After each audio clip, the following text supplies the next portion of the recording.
Hi everyone, I Poonam Malhotra welcome you to my YouTube channel Your Education Diary. So let's start with our next method to calculate national income, that is expenditure method.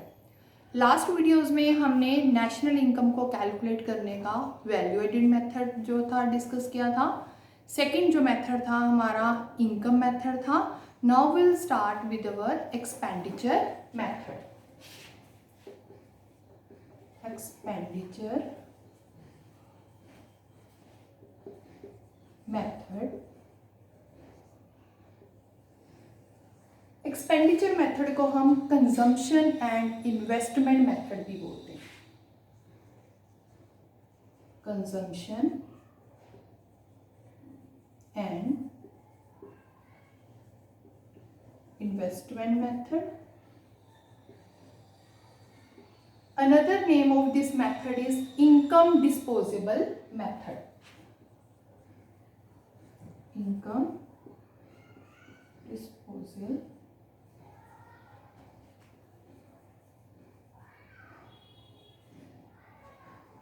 so income disposable method or consumption and investment method is our method to calculate the national income.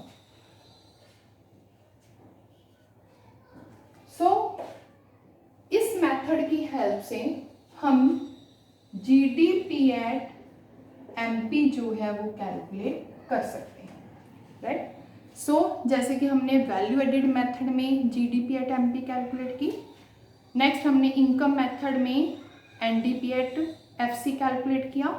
So expenditure method से हम क्या calculate कर सकते हैं, GDP at MP.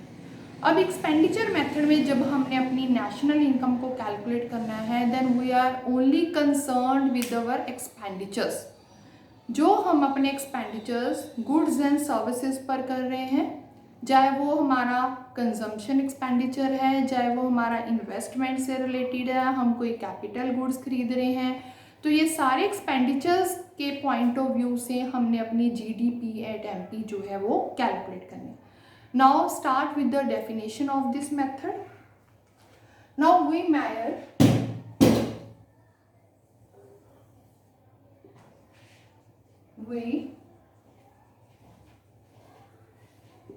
measure national income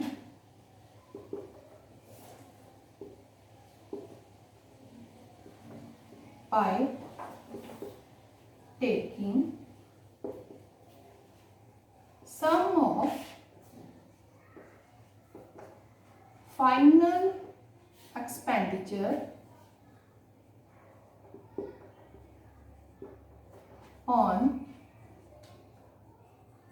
consumption and investment only final expenditure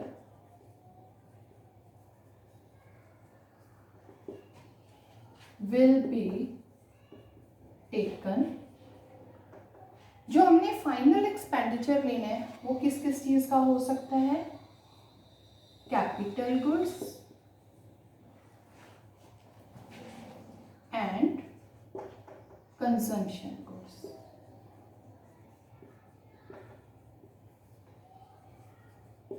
right, produced within the domestic territory, right. So what do you mean by expenditure method? We measure national income by taking sum of final expenditure on consumption and investment. Only final expenditure will be taken, capital goods and consumption goods produced within the domestic territory of the country.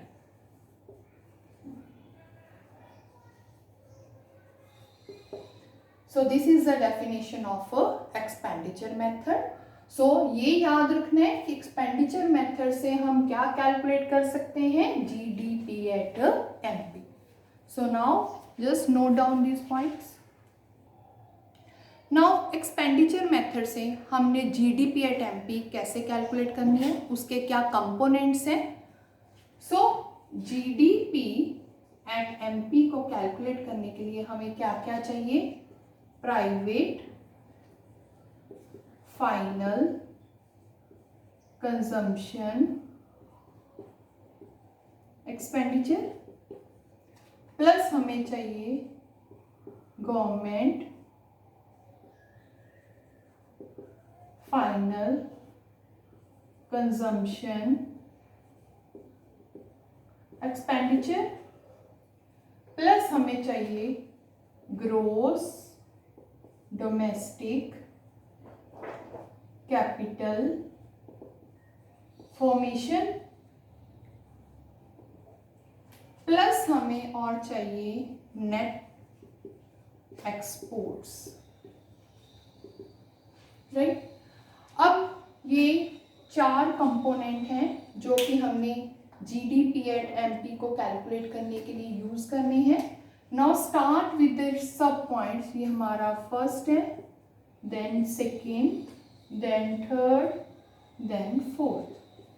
सो अब हमारा first हमने जो calculate करना है, हमें चाहिए private final consumption expenditure. अब इसमें हमारे कौन कौन से पार्ट्स आएंगे। प्राइवेट फाइनल कंजम्पशन एक्सपेंडिचर का मतलब है कि जितने भी कस्टमर या कंज्यूमर अपनी गुड्स एंड सर्विसेज को खरीदने के लिए जितना भी खर्च कर रहे हैं, एक्सपेंडिचर कर रहे हैं, वो सारे एक्सपेंडिचर हमने इस पॉइंट में जो है इंक्लूड करने हैं। ये इंडिविजुअल पॉइंट ऑफ व्यू से भी है, इंस्टीट्यूशन के पॉइंट ऑफ व्यू से भी है, और नॉन प्रॉफिट ऑर्गेनाइजेशन के भी एक्सपेंडिचर्स जो हैं वो इसी में इंक्लूड होंगे।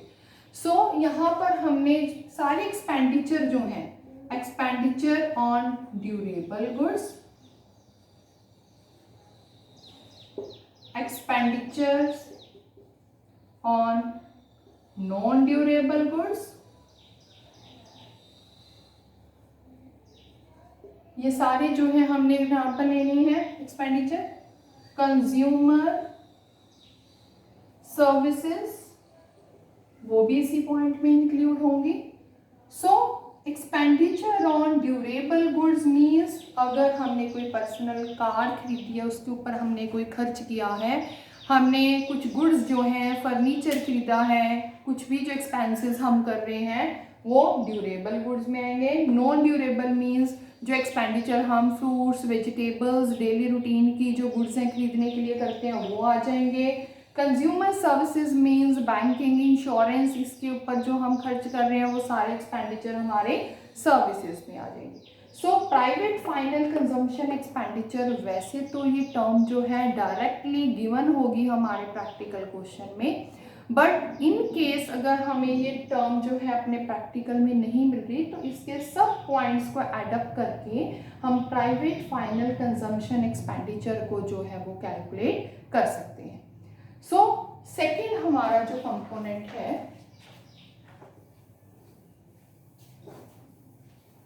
दैट इज गवर्नमेंट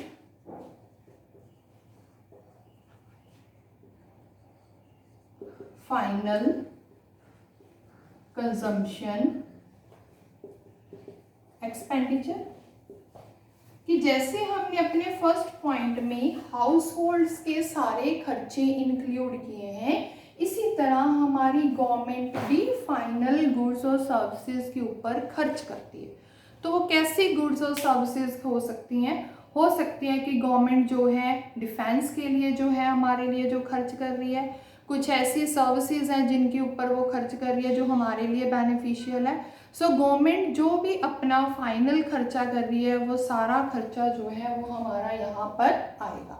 सो इसमें जो है सारे हमारे आएंगे सर्विसेज, जो कलेक्टिव सर्विसेज जैसे एजुकेशन है, राइट। इसके अलावा हेल्थ केयर के लिए जो खर्च किया जा रहा है, डिफेंस के लिए खर्च किया जा रहा है। सो आप इसमें ले सकते हैं एजुकेशन के लिए जो एक्सपेंडिचर्स है, हेल्थ के लिए, हेल्थ केयर के लिए, डिफेंस के लिए। सो ऐसे सारे एक्सपेंडिचर जो है वो गवर्नमेंट फाइनल कंजम्पशन एक्सपेंडिचर की कैटेगरी में आते हैं। नाउ थर्ड हमारा जो कंपोनेंट है that is gross domestic capital formation. अब मैक्सिमम जो है हमारा इसी पॉइंट में ट्विस्ट आता है, दिस इज इंपॉर्टेंट पॉइंट।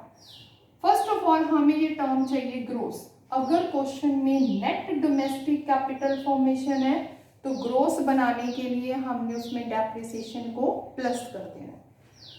और अगर हमारे पास गिवन है ग्रोस फिक्स्ड कैपिटल फॉर्मेशन तो हम उसमें प्लस कर देंगे change in stock. So we will come with our term gross domestic capital formation. अगर तो ये डायरेक्ट इंफॉर्मेशन गिवन है इट्स ओके, बट अगर हमारे पास टर्म गिवन है फिक्स्ड कैपिटल फॉर्मेशन तो हमने चेंज इन स्टॉक प्लस करके इस टर्म को कैलकुलेट करना है। अब ये gross fixed capital formation term क्या है, इसको हमने ध्यान से देखना है। ये भी क्वेश्चन में हमें गिवन होगी, बट हमें इसका पता होना चाहिए कि इसके आगे क्या सब पॉइंट्स है। तो इसमें सारा हमारा एक तो आ जाता है बिजनेस के फिक्स्ड एक्सपेंडिचर्स, अगर बिजनेस ने प्लांट मशीनरी कोई खरीदी है। बी पार्ट कंस्ट्रक्शन वर्क, अगर हाउस होल्ड का जो कंस्ट्रक्शन का खर्चा है वो सारा आ जाएगा। सी पार्ट गवर्नमेंट की फिक्स्ड जो इन्वेस्टमेंट्स है, फॉर एग्जाम्पल गवर्नमेंट जो खर्च कर रही है अपनी फिक्स्ड एक्सपेंडिचर्स के लिए, जैसे फ्लाईओवर बनाए जा रहे हैं, रोड्स बनाए जा रही है, ब्रिजेस बनाए जा रहे हैं, तो ये सारे जो खर्चे हैं हमारे ग्रोस फिक्स्ड कैपिटल फॉर्मेशन की कैटेगरी में हैं। चेंज इन स्टॉक को हम कैसे कैलकुलेट करते हैं, closing stock minus opening stock, right. So इस पॉइंट को बड़े ध्यान से देखना है। अगर gross domestic capital formation given है it's okay, otherwise we can calculate with the help of gross fixed capital formation plus change in stock. यहीं पे जो मिस्टेक होती है, कई बार स्टूडेंट्स क्या करते हैं कि अगर फिक्स्ड कैपिटल फॉर्मेशन गिवन है तो उन्होंने चेंज इन स्टॉक प्लस किया, बट अगर gross domestic capital formation given है फिर भी स्टॉक इंक्लूड कर दिया। इसका मतलब यह है कि इसमें already change in stock included है, तो हमने दोबारा से नहीं करना। ओनली कब करना है, जब फिक्स्ड कैपिटल फॉर्मेशन गिवन हो। सेकेंड पॉइंट याद रखना है, ग्रोस कंसेप्ट चाहिए। अगर हमारे क्वेश्चन में net domestic capital formation given है तो आपने डेप्रिसिएशन को प्लस करके ग्रोस कंसेप्ट जो है वो कैलकुलेट करना है, राइट। सो उसके बाद हमारा आ जाता है fourth point, net export. Fourth point net export. Net export का मतलब क्या है, एक्सपोर्ट माइनस इंपोर्ट। इसके बारे में भी मैंने आपको पूरी जो है एक्सप्लेनेशन जो है अपने लास्ट वीडियोस में दी हुई है। सो आपने नेट एक्सपोर्ट जो है वो कैलकुलेट करना है। इस तरीके से हमने अपने चारों कंपोनेंट्स को लेकर हमने क्या कैलकुलेट किया, जीडीपी एट एमपी। बट हमारा अब क्वेश्चन क्या है कि हमने क्या कैलकुलेट करना है, national income. So national income को कैलकुलेट करने का हम क्या करते हैं, एनएनपी एट एफसीएन मुझे निकालना है, ये निकालनी है टर्म, ये मेरी नेशनल इनकम है, राइट। बट हमने क्या निकाला है, जीडीपी एट एमपी। तो कैसे कन्वर्ट करेंगे, नेट कंसेप्ट चाहिए, ग्रोस कंसेप्ट है, तो नेट बनाने के लिए माइनस डेप्रिसिएशन। नेशनल कंसेप्ट चाहिए, मेरे पास डोमेस्टिक कंसेप्ट है, plus NFY means net factor income from abroad. Factor cost चाहिए, मेरे पास एमपी है, सो माइनस एनआईटी। एनआईटी मतलब indirect taxes minus subsidies, right? So in this way we can calculate national income with the help of expenditure